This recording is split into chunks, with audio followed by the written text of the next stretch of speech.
Parshat Pukudei, Chapter 38. These are the accounts of the tabernacle of the testimony, recorded as Moshe ordered by the Leviim under the direction of Itamar the son of Aharon the Kohen. Bezalel the son of Uri, the son of Hur, of the tribe of Yehudah, made everything that Adonai ordered Moshe to make. Assisting him was Oholiav, the son of Achisamach, of the tribe of Dan, who was an engraver, a designer, and a weaver in colors, in blue, purple, and scarlet yarn, and in fine linen. All the gold used for the work and everything needed for the sanctuary, the gold of the offering, weighed 29 talents, 730 shekels, using the sanctuary shekel. The silver given by the community weighed 100 talents, 1,775 shekels, using the sanctuary shekel. This was a bekah per person, that is half a shekel, using the sanctuary shekel for everyone 20 years old or older, counted in the census, 603,550 men. The 100 talents of silver were used to cast the sockets for the sanctuary and the sockets for the curtain. 100 sockets made from the 100 talents, 1 talent per socket. The 1,775 shekels he used to make hooks for the posts, to overlay their capitals, and to make fasteners for them. The bronze in the offering came to 4,680 pounds. He used it to make the sockets for the entrance to the tent of meeting, the bronze altar, its bronze grate, all the utensils for the altar, the sockets for the courtyard around it, the sockets for the gateway to the courtyard, all the tent pegs for the tabernacle, and all the tent pegs for the courtyard around it. Chapter 39.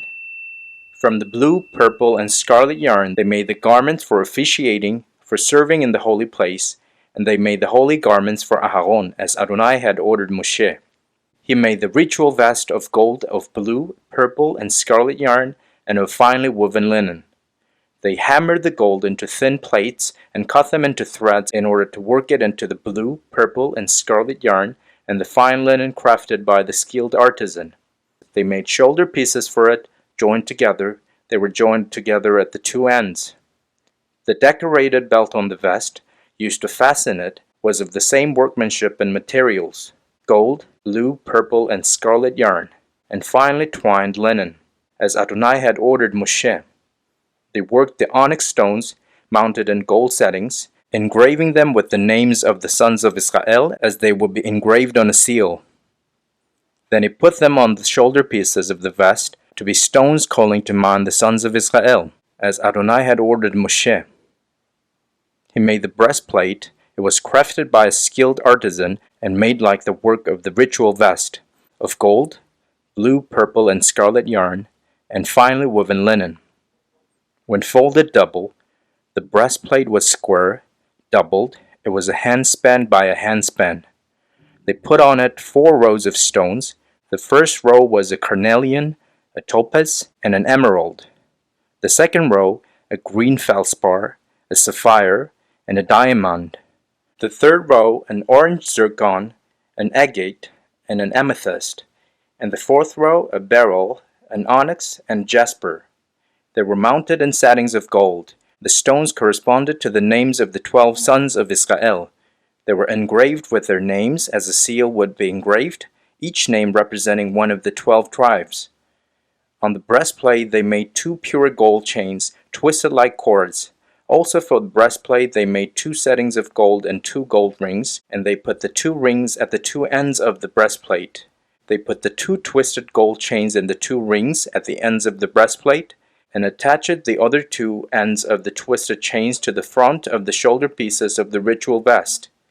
They also made 2 gold rings and put them on the 2 ends of the breastplate, at its edge, on the side facing and toward the vest. Also they made 2 gold rings and attached them low on the front part of the vest shoulder pieces, near the joint, above the vest decorated belt. Then they bound the breastplate by its rings to the rings of the vest with a blue cord, so that it could be on the vest's decorated belt, and so that the breastplate would not swing loose from the vest, as Adonai had ordered Moshe. He made the robe for the ritual vest. It was woven entirely of blue, with its opening in the middle, like that of a coat of mail, and with a border around the opening, so that it wouldn't tear. On the bottom hem they made pomegranates of blue, purple, and scarlet, and woven linen. And they made bells of pure gold, and put the bells between the pomegranates all the way around the hem of the robe. Between the pomegranates, that is bell, pomegranate, all the way around the hem of the robe for service, as Adonai had ordered Moshe.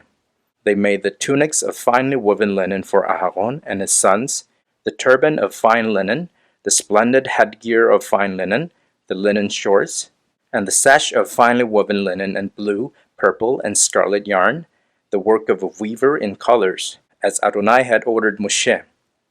They made the ornament for the holy turban of pure gold, wrote on it the words, "Set apart for Adonai," like the engraving on a seal, and tied a blue cord on it to fasten it to the front of the turban, as Adonai had ordered Moshe. Thus all the work for the tabernacle, the tent of meeting, was finished, with the people of Israel doing everything exactly as Adonai had ordered Moshe. Then they brought the tabernacle to Moshe, the tent and all its furnishings, clasps, planks, crossbars, posts, and sockets, the covering of tanned ramskins, the covering of fine leather, and the curtain for the screen, the ark for the testimony, its poles, and the ark cover, the table, all its utensils, and the showbread, the pure menorah, its lamps, and their arrangement for display, its accessories, and the oil for the light, the gold altar, the anointing oil, the fragrant incense, the screen for the entrance to the tent, the bronze altar with its bronze grate, poles, and all its utensils, the basin with its base, the tapestries for the courtyard, with their posts and sockets, the screen for the entrance to the courtyard, with its ropes and tent pegs, all the utensils for the service in the tabernacle, the tent of meeting, the garments for officiating, for serving in the holy place, the holy garments for Aaron the Kohen, and the garments for his sons to serve in the office of Kohen. The people of Israel did all the work just as Adonai had ordered Moshe. Moshe saw all the work, and there it was. They had done it. Exactly as Adonai had ordered, they had done it. And Moshe blessed them. Chapter 40. Adonai said to Moshe, "On the first day of the first month, you are to set up the tabernacle, the tent of meeting. Put it in the ark for the testimony, and conceal the ark with the curtain. Bring in the table, and arrange its display. Bring in the menorah, and light its lamps. Set the gold altar for incense in front of the ark for the testimony, and set up the screen at the entrance to the tabernacle. Place the altar for burnt offerings in front of the entrance to the tabernacle, the tent of meeting. Set the basin between the tent of meeting and the altar, and put water in it. Set up the courtyard all the way around, and hang up the screen for the entrance to the courtyard. Take the anointing oil, and anoint the tabernacle and everything in it. Consecrate it with all its furnishings, then it will be holy. Anoint the altar for burnt offerings with all its utensils. Consecrate the altar, then the altar will be especially holy. Anoint the basin and its base, and consecrate it. Then bring Aaron and his sons to the entrance of the tent of meeting, and wash them with water. Put the holy garments on Aaron, anoint them, and consecrate him, so that he can serve me in the office of Kohen. Bring his sons, put tunics on them, and anoint them as you anointed their father, so that they can serve me in the office of Kohen. Their anointing will signify that the office of Kohen is theirs through all their generations." Moshe did this. He acted in accordance with everything Adonai had ordered him to do. On the first day of the first month of the second year, the tabernacle was set up. Moshe erected the tabernacle, put its sockets in place, put up its planks, put in its crossbars, and set up its posts. He spread the tent over the tabernacle, and put the covering of the tent above it, as Adonai had ordered Moshe. He took and put the testimony inside the ark, put the poles on the ark, and set the ark cover above on the ark. Then he brought the ark into the tabernacle, set up the curtain as a screen, and concealed the ark for the testimony, as Adonai had ordered Moshe. He put the table in the tent of meeting on the side of the tabernacle facing north, outside the curtain. He arranged a roll of bread on it before Adonai as Adonai had ordered Moshe. He put the menorah in the tent of meeting across from the table, on the side of the tabernacle facing south. Then he lit the lamps before Adonai, as Adonai had ordered Moshe.